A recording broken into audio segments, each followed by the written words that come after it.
आज़ाद साहब ने खुद कहा है कि मैंने जो डिसीजन लिया है। कहा जा रहा है कि जीपीएपी के कई नेता जिसमें डीएम सरोज, गुलजार वानी साहब, बाकी लोग वो कांग्रेस में शामिल होने जा रहे हैं। कब होगा, क्या ये रोकने का होगा? नहीं, देखिए, वो तो उनकी तरफ से रिक्वेस्ट आई है, they want to come back to party, लेकिन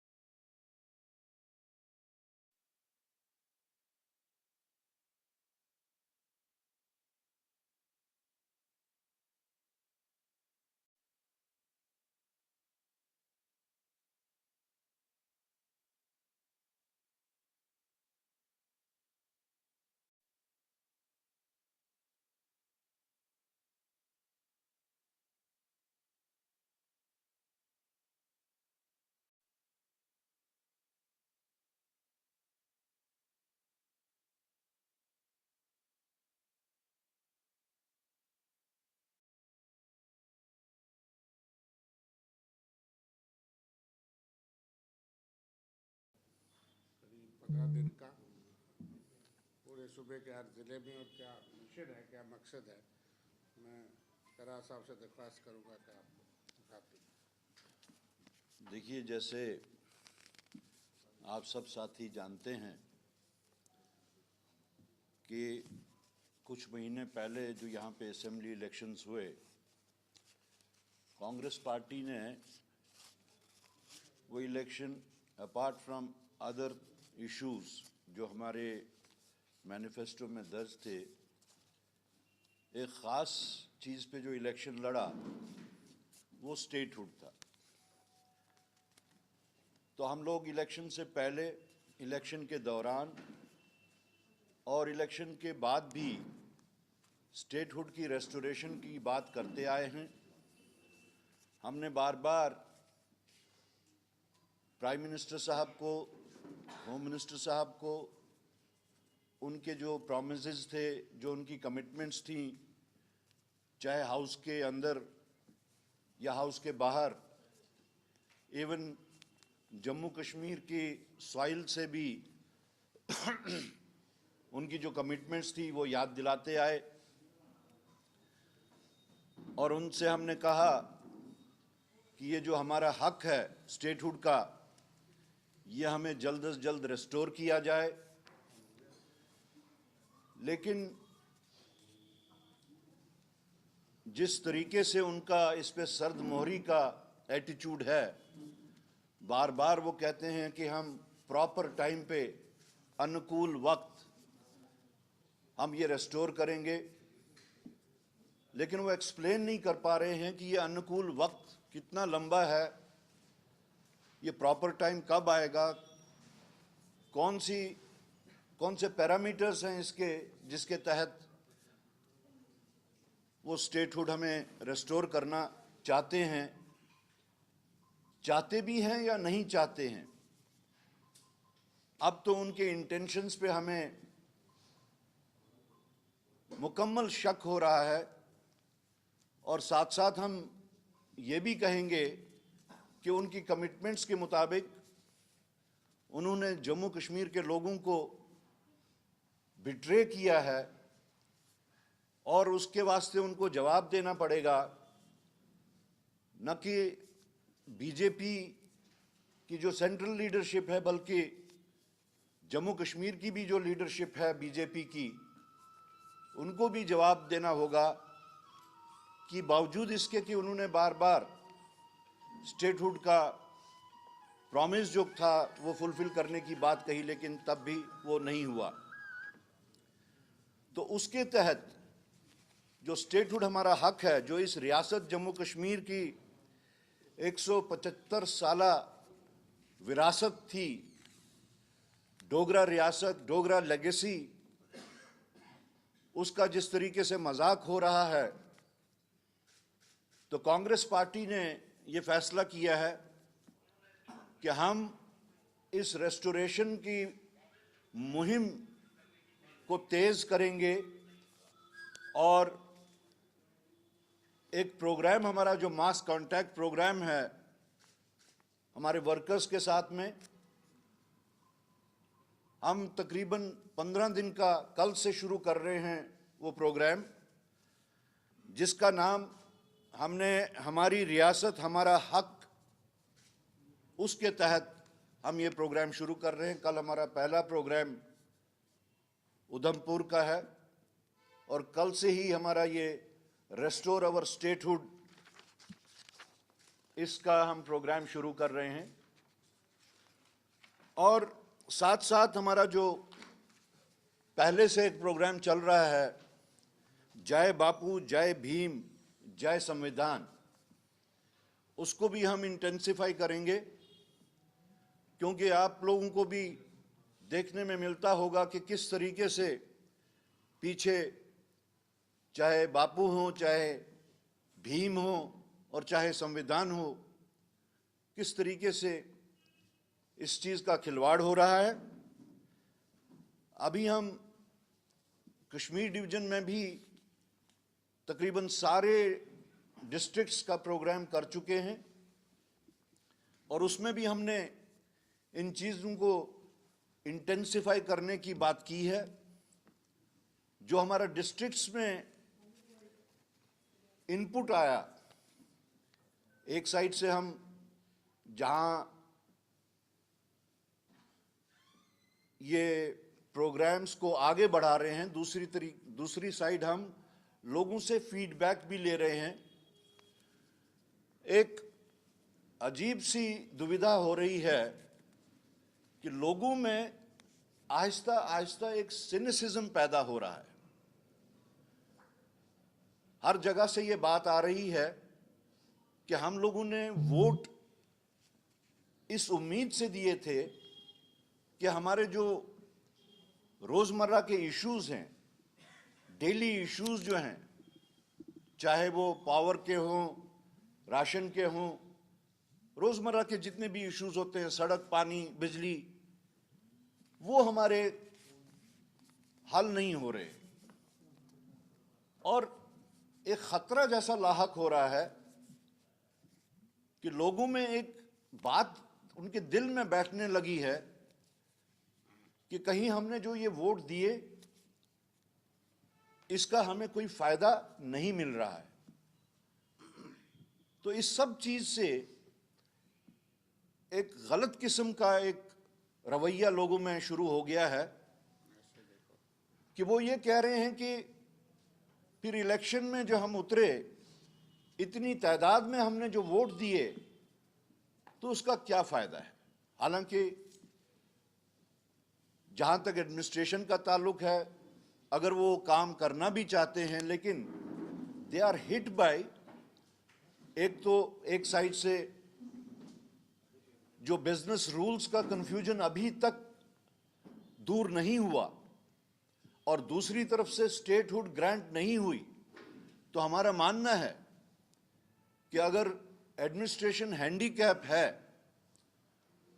तो वो स्टेटहुड के ग्रांट ना होने से एक साइड, और दूसरी साइड बिजनेस रूल्स का फाइनलाइज ना होना। हालांकि उसमें सरकार ने कमेटी बिठाई हुई थी और हम उम्मीद करते हैं कि वो कमेटी बिजनेस रूल्स के मुतालिक जो बैठी थी, वो जल्द से जल्द अपनी रिपोर्ट पेश करेगी। लेकिन इन दो चीज़ों के ना होने में से लोगों में एक सिनिसिज्म पैदा हो रहा है। और जो मैटर ऑफ कंसर्न सबसे बड़ा वो ये है कि डेमोक्रेटिक सिस्टम जो रेस्टोर हो गया था, यहाँ पे बड़ी मेहनत की गई थी, उस पे लोगों ने उसमें बहुत कोऑपरेट भी किया, बड़ी तादाद में लोग वोट डालने भी निकले। कहीं उस डेमोक्रेटिक सिस्टम को खतरा ना लाहक हो, ये एक बहुत बड़ा कंसर्न है।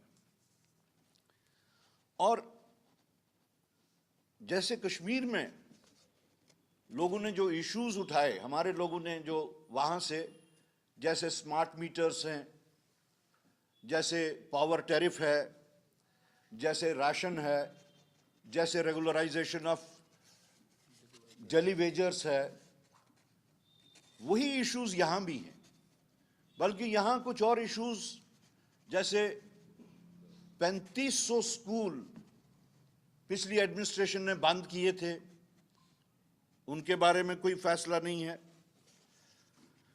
जैसे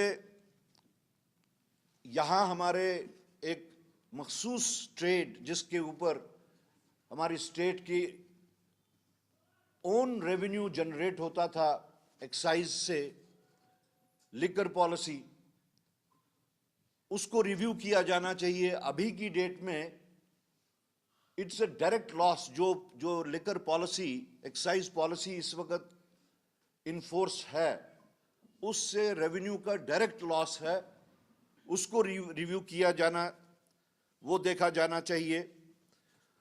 और यहां का एक क्रॉनिक इशू, बावजूद इसके कि उस पर हाई कोर्ट का ऑर्डर भी है, बावजूद इसके भी उस पर एडमिनिस्ट्रेटिव ऑर्डर भी है, कमेटी बनी, दैट इज गैर मुमकिन खड़। तो ये ऐसे इश्यूज हैं। उसके अलावा माइनिंग का इशू देख लीजिए। यहां रेत, बजरी जैसे सोने के भाव पे बाहर वाले लोगों को लाके यहां पे एकोमोडेट किया गया। यहां के जो इस ट्रेड से ताल्लुक रखने वाले लोग थे या उनके साथ में जो डंपर्स वाले थे, उनकी हालत देख लीजिए।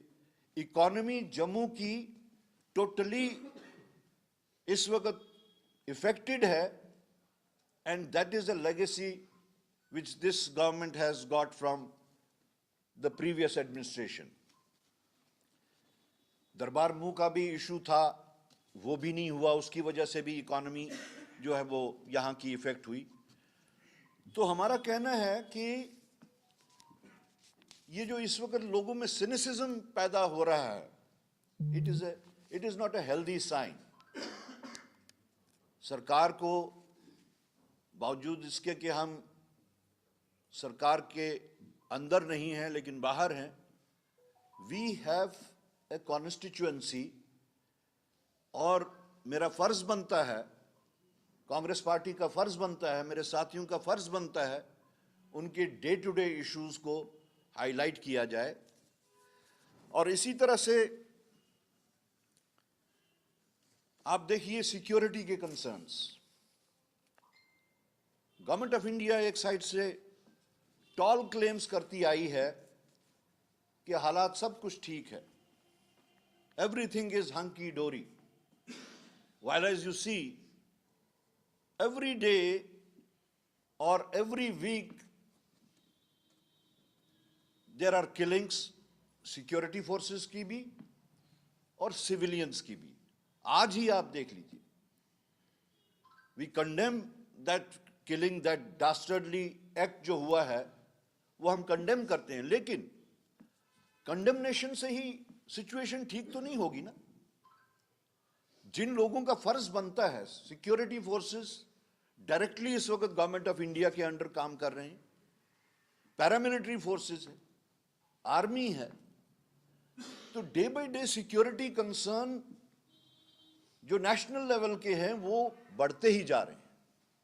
Government of India needs to come clean on this thing, whether the situation is under control as they claim or it is contrary to that.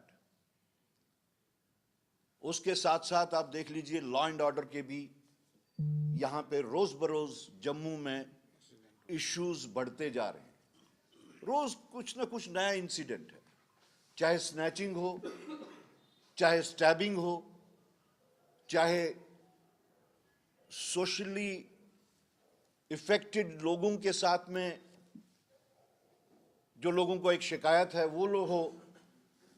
तो कहने का मतलब ये है कि लॉ एंड ऑर्डर को लेके भी कंसर्न्स हैं लोगों के यहां, उनको भी एड्रेस करने की जरूरत है।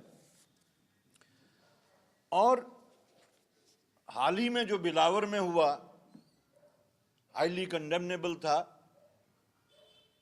हमारी डिमांड होगी कि उसमें भी जुडिशियल प्रोब किया जाना चाहिए। इसलिए एक तो आज आपसे ये कहना था कि हमने जो प्रोग्राम 15 दिन का दिया है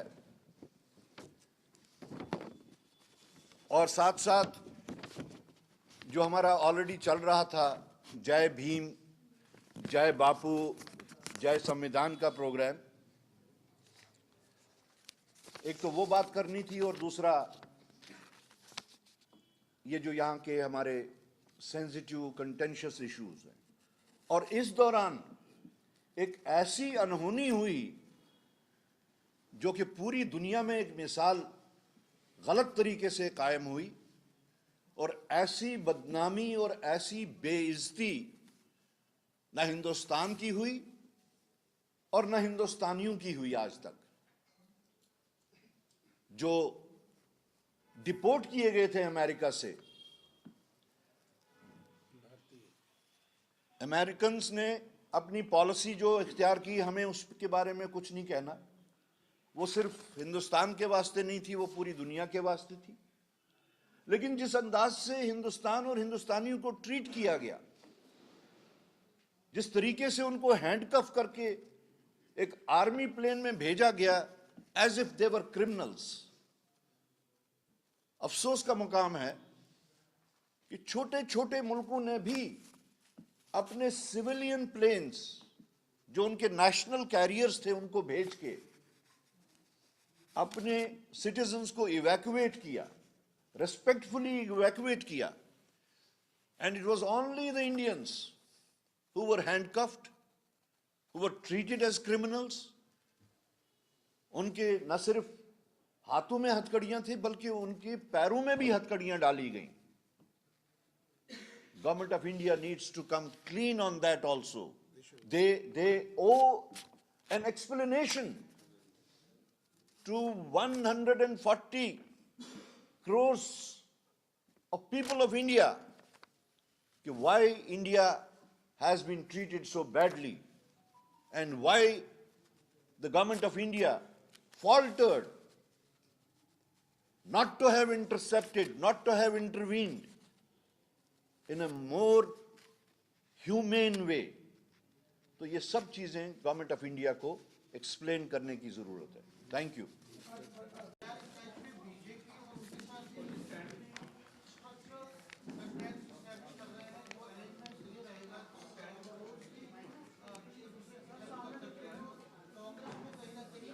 थोड़ी मेरी अपील थी सारे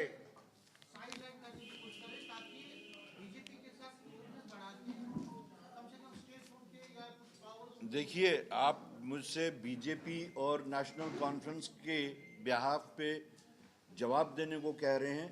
इसका बेहतरीन जवाब नेशनल कॉन्फ्रेंस और बीजेपी ही दे सकती है।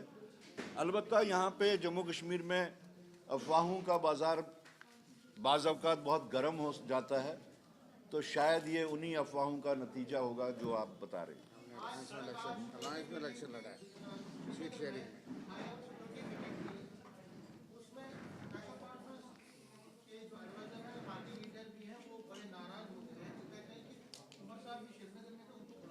हम भी नाराज हैं उस बारे में, कांग्रेस पार्टी भी उस बारे में नाराज है। हमने अलायंस में इलेक्शन लड़ा है, वी आर अलायंस पार्टनर्स। अगर अलायंस पार्टनर्स ना भी होते, as a matter of proprietary, एक इलेक्टेड चीफ मिनिस्टर को उसकी रियासत के सिक्योरिटी कंसर्न से बाहर रखा जाता है और एक सिलेक्टेड लेफ्टिनेंट गवर्नर को उस सिक्योरिटी रिव्यू का हिस्सा बनाया जाता है। This does not fulfil the norms of democracy. गलत मैसेज जा रहा है। No, this is a wrong message. जो वो कर रहे हैं, it is not in the spirit of democracy. An elected government is in place. वहाँ टीडीपी के एक एमएलए और नेशनल कॉन्फ्रेंस के एमएलए ने एक रेजोल्यूशन मूव किया, प्राइवेट बिल पेश करने जा रहे हैं जो टेबल होगा असेंबली सेशन में, अल्कोहल पे पूरा बैन लगाने की। क्या जो चीज असेंबली की प्रॉपर्टी बन गई है उसके ऊपर असेंबली से बाहर नहीं कहा जाता है।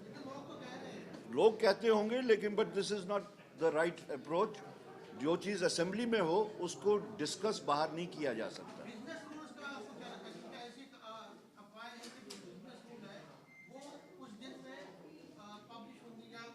हम तो पहले दिन से ही इसके बारे में कह रहे थे कि बिजनेस रूल्स के ना होने से सबसे बड़ी कैजुअलिटी जो है वो अवाम है, और ख़ास तौर से गरीब अवाम.